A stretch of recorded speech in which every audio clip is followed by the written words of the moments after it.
मगर ये 85% आबादी है और भारत का संविधान कहता है कि जिसकी बहुमत होगी उसकी सरकार होगी। मगर बड़े खेद की बात है कि आज़ादी के आज 65 वर्ष बीत जाने के बावजूद भी भारत में मूल निवासियों का राज नहीं आया, बहुसंख्यकों का राज नहीं आया है। देश में 3.5% आबादी के लोग 5-5 नेशनल पार्टियां बना चुके हैं और इस देश के जो मूल निवासी हैं उसको उस दलों में फंसा के रखे हुए हैं। कुछ प्रलोभन दे करके फंसे हुए हैं, कुछ सत्ता लोलुपता के कारण फंसे हुए हैं और कार्यपालिका, विधायिका और न्यायपालिका में लोग हैं, मुंह नहीं खोल रहे हैं, न अपने बारे में बता पा रहे हैं और वहाँ वर्चस्व उन्हीं लोगों का है जिसकी सत्ता में भागीदारी है। सत्ता वर्चस्व जो जिन लोगों का पकड़ है इस देश में वर्चस्व कायम है, वो 3.5% लोगों का वर्चस्व कायम है। वो जो चाहता है वही करता है। इस देश में मोदी भी अगर बैठे हैं तो उनके मर्जी के बिना नहीं चल सकते हैं। आप सुने होंगे कि इस देश में हेमंत करकरे जैसे लोगों का भी मर्डर हो चुका है। हैं, जस्टिस लोया जैसे लोगों का मर्डर हो चुका है और खोल रहे शिक्षा में बढ़ने नहीं दे रहे हैं, एजुकेशन में बढ़ने नहीं दे रहे हैं, राजनीति के पैमाने पर गिरा करके रखे हैं और जो लोग इस देश के मूल निवासियों के हत्यारे थे उसको इस देश में पूजा कराया है।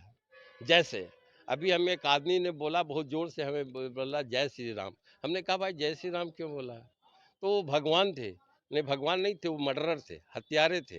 वो शंभू ऋषि के हत्यारे थे। चाहते हो तो इसकी इतिहास, पहचान और सभ्यता मिटा दो, ये जुगों जुगों तक गुलाम रहेगा। तो भारत के जो मूल निवासी से थे उनकी इतिहास, पहचान और सभ्यता को नष्ट कर दी गई है और जिस दिन ये भारत का मूल निवासी अपनी इतिहास, पहचान और सभ्यता को जान जाएगा, इस देश का शासक बनेगा, इसे कोई रोक भी नहीं सकता है। आरजेडी से जीत करके हमारे ही एक गए हुए हैं इनका सतीश दास ने अभी फिलहाल बोले, विधानसभा में कुछ बात रखे ब्राह्मणवादी व्यवस्था के तहत, तो उसमें जो है से उनको मारा गया, पीटा गया और उस पे एक्शन भी नहीं लिया गया। पार्टी कोई एक्शन नहीं ली, इसलिए नहीं ली कि वह पार्टी जो है से किसी न किसी को गुलाम है, वह किसी न किसी को गुलाम नहीं है, वह ब्रह्मवादी व्यवस्था से जकड़ा हुआ गुलामी की ओर ढकला हुआ है। 19 न्यूज बिहार।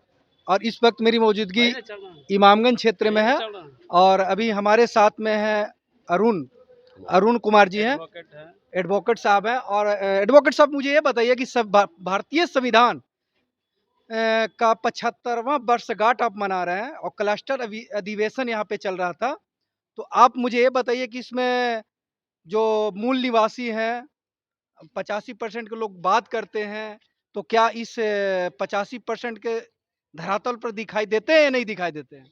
हाँ, दिखाई देते हैं, बिल्कुल बिल्कुल दिखाई देते हैं। भारत देश के अंदर में बहुसंख्यक आबादी भारत के मूल निवासियों की है। इसकी आबादी 1932 के जनगणना के अनुसार 85% है। हमारे पुरखों ने इसको 90 का भी संख्या दिया, मगर ये 85% आबादी है और भारत का संविधान कहता है कि जिसकी बहुमत होगी उसकी सरकार होगी। मगर बड़े खेद की बात है कि आज़ादी के आज 65 वर्ष बीत जाने के बावजूद भी भारत में मूल निवासियों का राज नहीं आया, बहुसंख्यकों का राज नहीं आया है। इसका कारण क्या है सर? इसका कारण यह है कि इस देश में 3.5% आबादी के लोग 5-5 नेशनल पार्टियां बना चुके हैं और इस देश के जो मूल निवासी हैं उसको उस दलों में फंसा के रखे हुए हैं।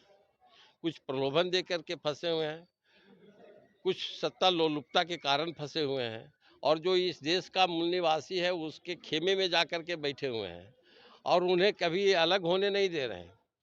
बल्कि आपने सुना होगा कि इसको फंसाने के लिए एक नाम लेना चाहता हूँ, उसका नाम है प्रवीण तोगड़िया, जो विश्व हिंदू परिषद संगठन का एक नेता थे। उन्होंने कहा कि अगर ये मूल निवासी जो है, जिसको हम दलित, एससी, एसटी, ओबीसी के नाम से जानते हैं, अगर इसको आप मैंने सटा के नहीं रखोगे तो इस देश में राज कायम नहीं होगा। और इस फार्मूले के तहत उन्होंने एक संदेश दिया था कि इसको दोस्त बनाओ और ये कारण से इस देश का ब्राह्मणवादी ताकतें ये एससी, एसटी, ओबीसी मूल निवासियों के समाज के बीच में जा कर के खाना खा करके इसको दोस्त बना करके इसकी वोट को ले करके और आज राजा बना हुआ है। और इस देश का मूल निवासी अपने पहचान से महरूम है, अपनी स्थिति को नहीं जान रहा है, इस कारण ही ये सत्ता में नहीं आ रहा। जिस दिन ये आभास हो जाएगा कि भारत का संविधान कहता है कि जिसकी बहुमत होगी उसकी सरकार होगी, तो ये थोड़ी सी एहसास हो जाए कि इस देश में बहुमत 85% बहुजन मूल निवासियों का है, तो इस देश में इसकी ही सरकार होगी, बाकी किसी की सरकार नहीं बनेगी। सर दूसरा सवाल है मेरा कि आप बाम सेब से जुड़े हुए हैं, हाँ। मुझे ये बताइए कि आज मतलब 50 साल हो गया बाम सेब सर का यहाँ पे जो अभियान चलाते हुए, बहुजनों को जगाते हुए। तो मुझे ये बताएं कि बहुजन का जो आबादी है 85% है, लेकिन 85% में कार्यपालिका, विधायिका, न्यायपालिका, मीडिया इसमें क्यों नहीं भागीदारी है? देखिए, इस देश में जो जिसकी आबादी 3.5% है, वो आज 70% पदों पर कायम है, और वो जुडिशियरी में भी है, स्कूटी में भी है, और आपको लेजिस्लेटिव जो थोड़े बहुत जो लोग पहुँचे हैं, उसकी डर से, भय से अपनी अहमियत को नहीं बता पा रहे हैं, अपनी पहचान को छिपा करके रह रहे हैं। जैसे मैं एक नमूना दे रहा हूँ, अभी आपके एक स्टेटमेंट सुने होंगे कि यहाँ के एक एसपी हैं बिहार में, वो बोलते हैं कि हमको क्रिमिनलों को भी सर करके बोलना पड़ता, आप करके बोलना पड़ता है। क्यों? कि उनको भय है कि कहीं ये विधायक मंत्री ना बन जाए। अगर ये क्रिमिनल अपराधी विधायक मंत्री बन जाएगा तो हमको ये पुनः कॉल कर लेगा, जैसे हम व्यवहार करते थे वैसे ये बुला करके हमको भी तुम-ताम करेगा। तो भय के कारण अपने लोग अस्मिता को बचाने के लिए भी माने डर से सहमे हुए हैं, और इस कारण से जो कार्यपालिका, विधायिका और न्यायपालिका में लोग हैं, मुँह नहीं खोल रहे हैं, ना अपने बारे में बता पा रहे हैं। और वहाँ वर्चस्व उन्हीं लोगों का है जिसकी सत्ता में भागीदारी है। सत्ता वर्चस्व जो जिन लोगों का पकड़ है, इस देश में वर्चस्व कायम है, वो 3.5% लोगों का वर्चस्व कायम है। वो जो चाहता है वही करता है। इस देश में मोदी भी अगर बैठे हैं तो उनके मर्जी के बिना नहीं चल सकते हैं। अगर जिस दिन चलेंगे तो इस देश में अभिनव भारत ऐसा एक संगठन खड़ा है कि इनको तबाह कर देगा। इसलिए कि आप सुने होंगे कि इस देश में हेमंत करकरे जैसे लोगों का भी मर्डर हो चुका है। हैं? जस्टिस लोया जैसे लोगों का मर्डर हो चुका है।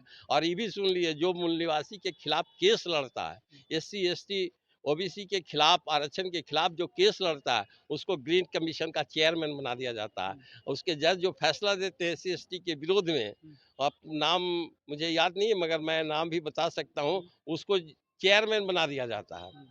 वेणुगोपालन जो वकील थे, उसको भी पद्म विभूषण से नवाजा गया।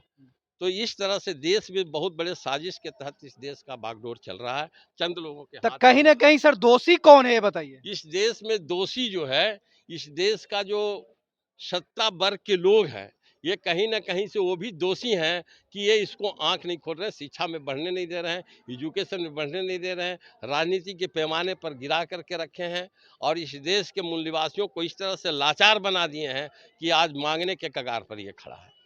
ये मांगता फिर रहा है, इसको अपनी अहमियत नहीं है, इसलिए ये नहीं एक हो पा रहे हैं, और इसके चलते ये सत्ता में, कार्यपालिका में, विधायिका में और न्यायपालिका में नहीं पहुंच रहे हैं। तो सर अगर आप कार्यपालिका, न्यायपालिका, विधायिका और मीडिया में नहीं है, तो आप तो सर बहुत फिर दूर चले गए हैं, मतलब बहुत ही दूर हैं।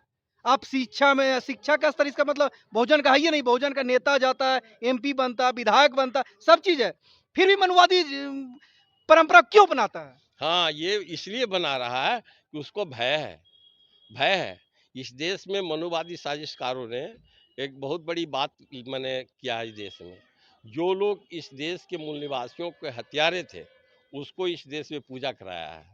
जैसे अभी हमें एक आदमी ने बोला, बहुत जोर से हमें बोला जय श्री राम। हमने कहा भाई जय श्री राम क्यों बोला? तो वो भगवान थे। नहीं, भगवान नहीं थे, वो मर्डरर थे, हत्यारे थे। वो शंभू ऋषि के हत्यारे थे। तो जो शंभू ऋषि कौन थे? भारत का मूल निवासी थे, शूद्र थे।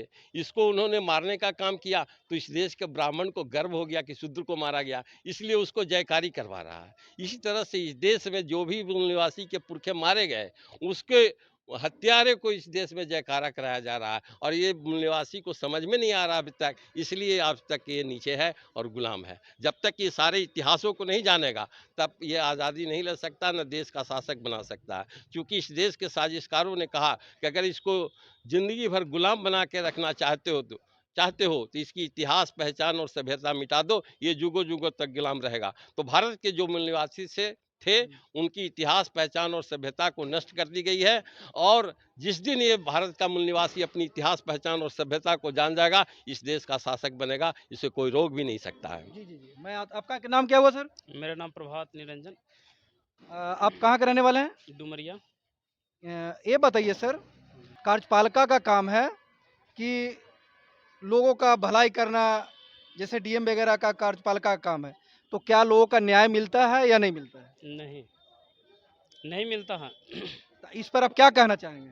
हम तो यही कहना चाहेंगे कि जितने भी जातिवाद में बटे हुए लोग हैं, उन सब जाति को हटा करके एक साथ आपको संविधान के तहत अगर कहा जाए तो SC, ST, OBC, converted minority लोग जो है से एक साथ हो जाएं, और वो एक साथ होने के बाद आप एक मूल निवासी समाज बन जाए। उसके बाद जब जब आप मूल निवासी समाज बन जाएंगे, तभी आपको इस भारत में सत्ता सारा चीज़ आप कायम कर सकते हैं।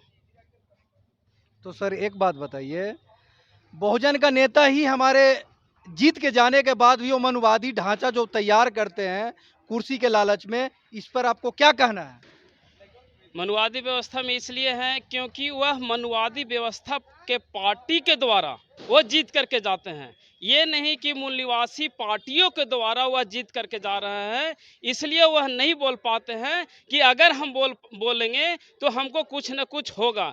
जैसे एग्जाम्पल में आपको बिहार में एक छोटा सा उदाहरण बता दे रहे हैं कि आरजेडी से जीत करके हमारे ही एक गए हुए हैं इनका सतीश दास ने अभी फिलहाल बोले, विधानसभा में कुछ बात रखे ब्राह्मणवादी व्यवस्था के तहत, तो उसमें जो है से उनको मारा गया, पीटा गया, और उस पे एक्शन भी नहीं लिया गया। पार्टी कोई एक्शन नहीं ली। इसलिए नहीं ली कि वह पार्टी जो है से किसी न किसी को गुलाम है, वह किसी न किसी को गुलाम नहीं है, वह ब्रह्मवादी व्यवस्था से जकड़ा हुआ गुलामी की ओर ढकला हुआ है। वह जो है से कांग्रेस में विलुप्त है, इसलिए जो है से उसके अनुसार जो है से काम करती है। अगर काम नहीं करेगी पार्टी तो उस पार्टी को भी विलय कर दिया जाएगा। इसलिए वो पार्टी को बचाने के लिए वो भी कुछ मनुवादी के द्वारा मनुवादियों से कुछ नहीं बोल पाते हैं। जी जी, धन्यवाद।